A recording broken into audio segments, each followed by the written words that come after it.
And I want you.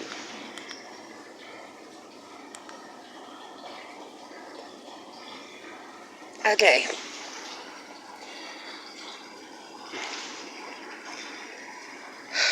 This is the spiritual garden. This is also round 3. Because I ignored my directions from my narrative nonfiction tutors, saying you should always take backup. Well, life happens. I learned a lesson. I'm good with that, and I'm grateful for it. Back to the spiritual garden. This is the spiritual garden. It is not on any map. My tutor told me about this garden. I'm trying to figure out what's so spiritual about it. I imagine staff and students come here with their electronics to plug into their electronics, which is not plugging into their soul. Therefore, it is not very spiritual.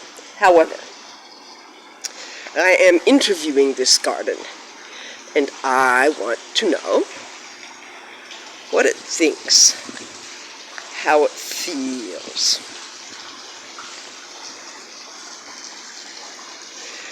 There's a bonus with this spiritual garden. There's rubbish bins here.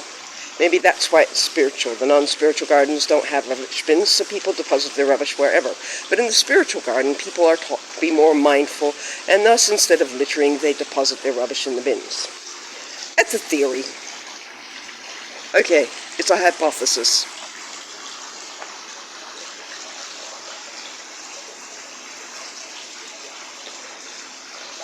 There are lovely trees, and there is this lovely, beautiful space full of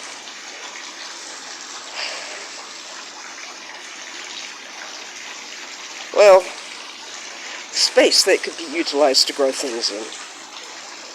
Space that could be utilized to grow useful things in.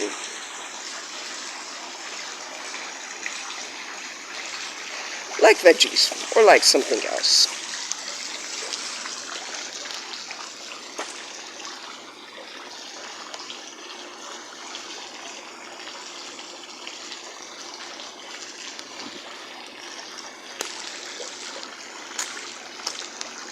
That's my favorite corner.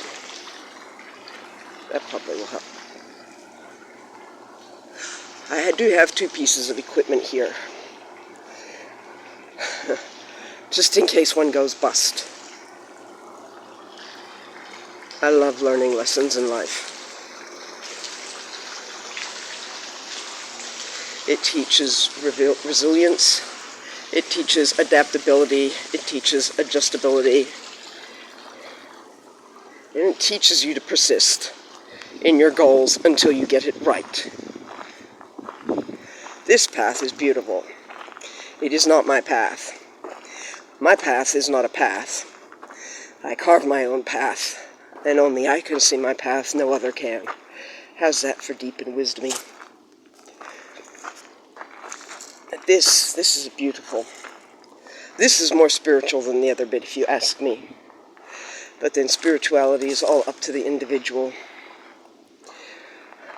I am hoping that the leaves there are there for mulch, rather than someone going, we're too lazy to take it out, so we shall just hide it under the nearest stairs and hope nobody notices. The sad thing is probably nobody does notice except for me. Here is the other part of the spiritual garden,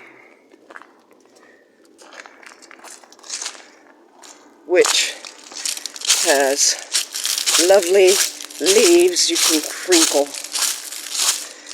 So instead of running water, it's crinkling leaves. I wonder how long it's been since it's been swept. However, I wouldn't recommend sweeping it because I do believe the leaves add ambience. There are plenty of flower beds here in shadows and shade that could be used also to grow other things, nutritious things, spiritual things like a body plant or body tree. And that is Curtin's ode to spirituality, it being the technological monster that it is.